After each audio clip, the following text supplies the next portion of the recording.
ஏக இறைவனின் சாந்தியும் சமாதானமும் நம் அனைவரின் மீதும் உண்டாவதாக.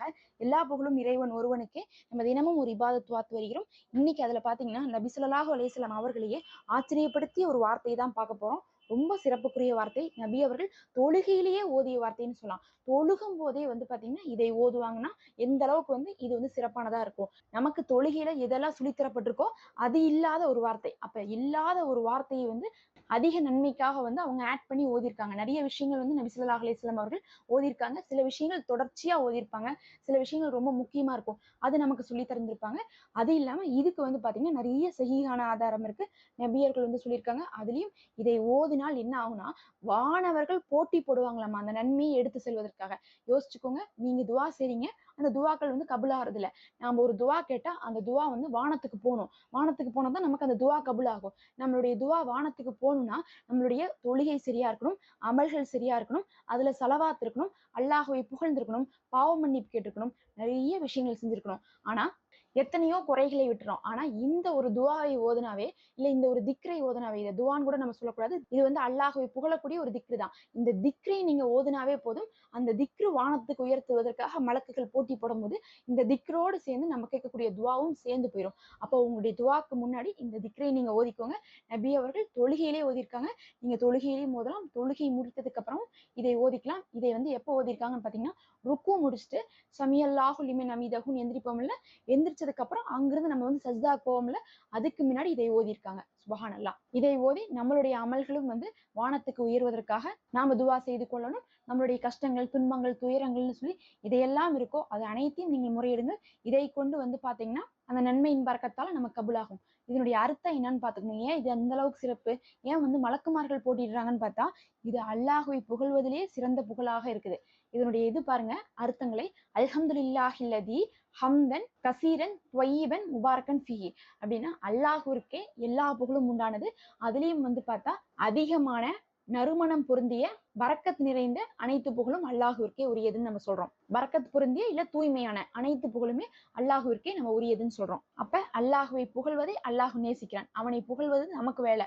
நம்ம எந்த மனிதரையும் புகழக்கூடாது அல்லாஹ்வை தவிர. அப்ப புகழக்குரியவன் அல்லாஹ் தான். அவனை மேன்மைப்படுத்தி புகழக்கூடிய வார்த்தையாக இது இருக்கிறதுனால நம்மளுடைய கணக்குகள்லயும் அதிகமான நன்மை கிடைக்கும். நம்மளுடைய காரியங்கள்லயும் நமக்கு வெற்றியை தரும். இப்ப கையோட ஒரு 5 நிமிடம் ஓதி விட்டு போலாம். எதையும் கேட்டாலே கையோட ஓதி அமல் செய்து அந்த நன்மையை பெற்றுக்கொள்வது நமக்கு சிறந்ததா இருக்கும். அதுக்கப்புறம் செய்யலாம்னு நினைச்சா கூட செய்ய முடியாது. இப்ப நம்ம ஓதலாம். அதுக்கு முன்னாடி மறக்காம சப்ஸ்கிரைப் பண்ணிக்கோங்க.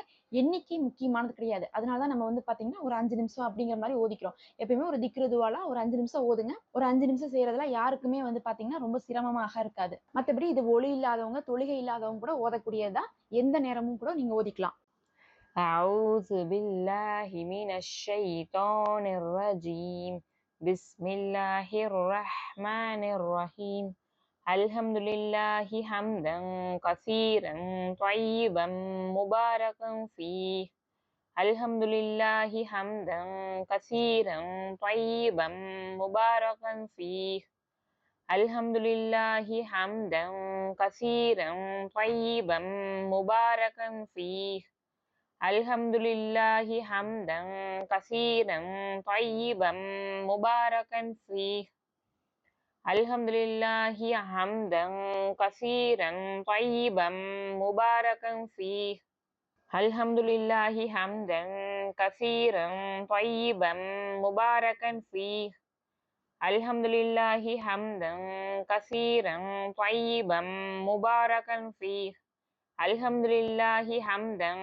كثيرا طيبا مباركا فيه الحمد لله حمدا كثيرا طيبا مباركا فيه الحمد لله حمدا كثيرا طيبا مباركا فيه الحمد لله حمدا كثيرا طيبا مباركا فيه الحمد لله حمدا كثيرا طيبا مباركا فيه الحمد لله حمدا كثيرا طيبا مباركا فيه الحمد لله حمدا كثيرا طيبا مباركا فيه الحمد لله حمدا كثيرا طيبا مباركا فيه Alhamdulillahi hamdan kasiran tayyiban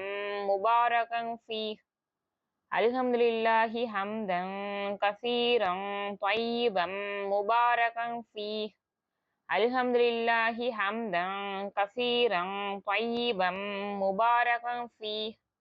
Alhamdulillahi hamdan kasiran tayyiban mubarakan fih.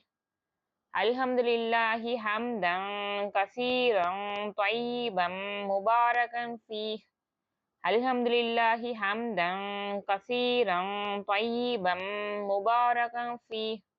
Alhamdulillahi hamdan kasiran tayyiban mubarakan fih. Alhamdulillahi hamdan kasiran tayyiban mubarakan fih. Alhamdulillahi hamdan kasiran tayyiban mubarakan fih. Alhamdulillahi hamdan kasiran tayyiban mubarakan fih. Alhamdulillahi hamdan kasiran tayyiban mubarakan fih. Alhamdulillahi hamdan kasiran tayyiban mubarakan fih. Alhamdulillahi hamdan kasiran tayyiban mubarakan fih. Alhamdulillahi hamdan kasiran tayyiban mubarakan fih. Alhamdulillahi hamdan kasiran tayyiban mubarakan fih. Alhamdulillahi hamdan kasiran tayyiban mubarakan fih. Alhamdulillahi hamdan kasiran tayyiban mubarakan fih. Alhamdulillahi hamdan kasiran tayyiban mubarakan fih. Alhamdulillahi hamdan kasiran tayyiban mubarakan fih. Alhamdulillahi hamdan kasiran tayyiban mubarakan fih. Alhamdulillahi hamdan kasiran tayyiban mubarakan fih. Alhamdulillahi hamdan kasiran